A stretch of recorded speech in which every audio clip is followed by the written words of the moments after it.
24210079. Prodi Pendidikan Bahasa dan Sastra Indonesia. Mata kuliah Landasan dan Pengelolaan Pendidikan dengan dosen pengampu Ibu Yesi Mailani Kartiwi, MPD.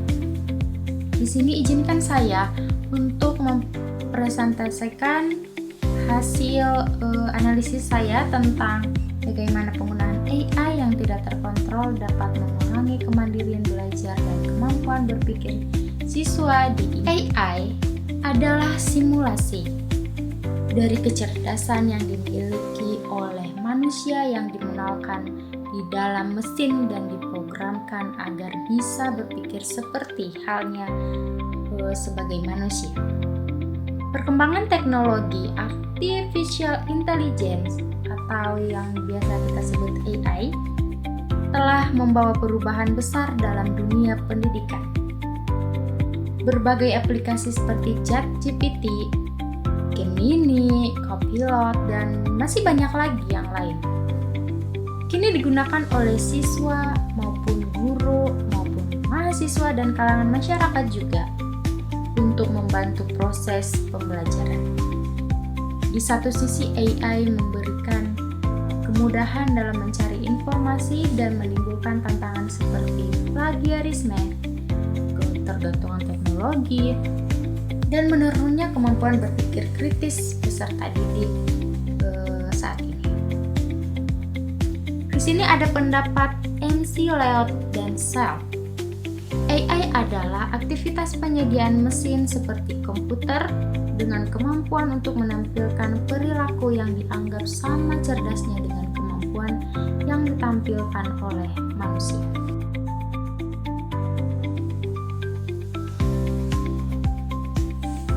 Alasan saya memilih isu ini yang saat ini sangat relevan dengan kondisi saat ini. Karena AI menjadi fenomena yang sangat dekat dengan kehidupan pelajar dan calon guru, sehingga penting untuk dikaji dari perspektif pendidikan. Penggunaannya ini membawa manfaat dan juga tantangan bagi dunia pendidikan. Artificial Intelligence atau AI dalam pendidikan membawa janji kemudahan dan efisiensi, termasuk kemudahan akses materi, belajar, dan umpan balik secara tepat. Penggunaan AI secara berlebihan ini dapat menimbulkan ketergantungan dan merugikan proses pembelajaran, terutama terkait kemampuan siswa untuk belajar secara mandiri dan kritis. Apa yang menjadi dampak positif terhadap AI ini? Mempermudah mencari akses informasi dan juga membantu personalisasi pembelajaran, meningkatkan efisiensi pekerjaan guru, dan membantu siswa memahami materi dengan cepat. Dan dampak negatifnya, melemahkan peran guru dan mengurangi interaksi humanistik yang sangat penting dalam proses pembelajaran. Menurunnya kemandirian belajar, ketergantungan yang berlebihan pada AI dapat menurunkan kemandirian siswa dalam proses belajar. Mengurangi kemampuan berpikir kritis siswa, menimbulkan kesenjangan bagi siswa yang memiliki keterbatasan akses teknologi.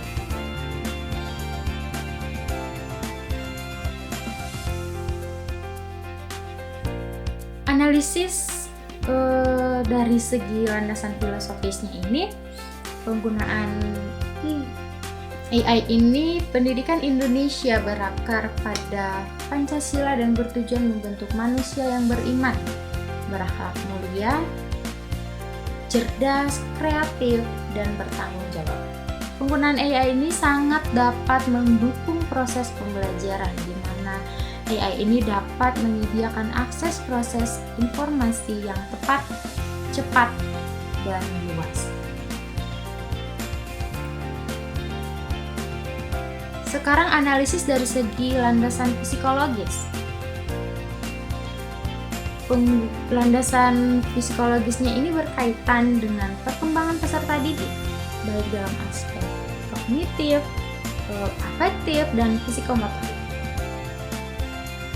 Dalam aspek afektif ini adalah ranah yang berkaitan dengan sikap dan nilai seorang siswa. Aspek kognitif adalah ranah yang berkelibatkan pengetahuan dan proses berpikir seorang siswa. Aspek psikomotorik adalah ranah yang berkaitan dengan keterampilan atau kemampuan bertindak setelah seseorang menerima materi pelajaran. Landasan dari segi sosiologis. Pendidikan merupakan proses sosial yang dipengaruhi oleh lingkungan masyarakat. AI menjadi bagian dari perubahan sosial akibat perkembangan teknologi digital. Dalam penggunaan AI ini juga dapat mengubah cara interaksi dengan guru dan murid. Di sini juga guru tidak lagi menjadi sumber pendukung secara informasi, tetapi berperan sebagai fasilitator yang membimbing murid dalam mencari informasi dengan memanfaatkan teknologi digital saat ini.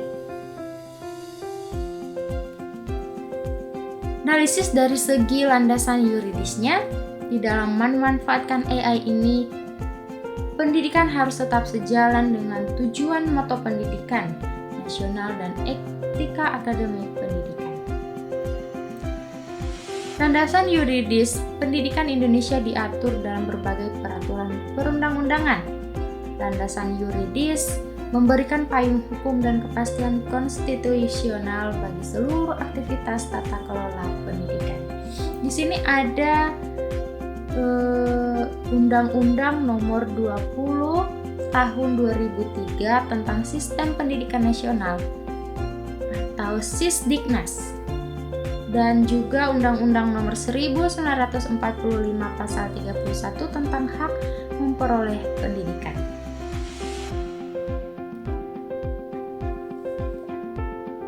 Di dalam analisis pengelolaan pendidikan, di sini ada yang pertama perencanaan. Sekolah perlu merancang kebijakan penggunaan AI yang jelas, termasuk dengan aturan, tujuan, dan batasan penggunaannya dalam pembelajaran. Dan kedua, pelaksanaan. AI dapat digunakan sebagai media pembelajaran, sumber belajar, dan alat evaluasi. Analisis yang ketiga, evaluasi. Sekolah perlu mengevaluasi efektivitas penggunaan AI ini dalam meningkatkan hasil belajar siswa. Nah, apa yang menjadi faktor pendukungnya? Kemajuan teknologi informasi, akses internet yang semakin luas, dukungan pemerintah terhadap digitalisasi pendidikan, dan tingginya minat siswa terhadap teknologi. Dan menjadi faktor penghambatnya, keterbatasan sarana dan prasarana, rendahnya literasi digital sebagian guru dan siswa, risiko penyalahgunaan AI, belum adanya regulasi yang spesifik mengenai penggunaan AI dalam pendidikan. Refleksi saat ini, AI merupakan inovasi yang dapat membantu kualitas pembelajaran jika digunakan secara tepat. Dalam penggunaan AI ini tidak boleh membuat murid atau siswa kehilangan akal kemampuan untuk berpikir kritis, kreativitas, dan kemandirian belajar. Rekomendasinya untuk guru dan sekolah. Yang pertama, untuk guru, mengintegrasikan AI secara bijaksana dalam pembelajaran. Kedua, membuat tugas yang menuntut analisis dan pemikiran kritis. Dan untuk sekolah, menyusun kebijakan penggunaan AI, memberikan pelatihan literasi digital. Analisis pengelolaan pendidikannya yang untuk siswa menggunakan AI adalah sebagai alat bantu belajar, bukan sebagai pengganti berpikir seseorang. Yang kedua, sama-sama menjunjung tinggi nilai kejujuran dan akademik. Untuk orang tua mengawasi anak dalam penggunaan teknologi di rumah saat ini dan mendampingi anak dalam penggunaan AI.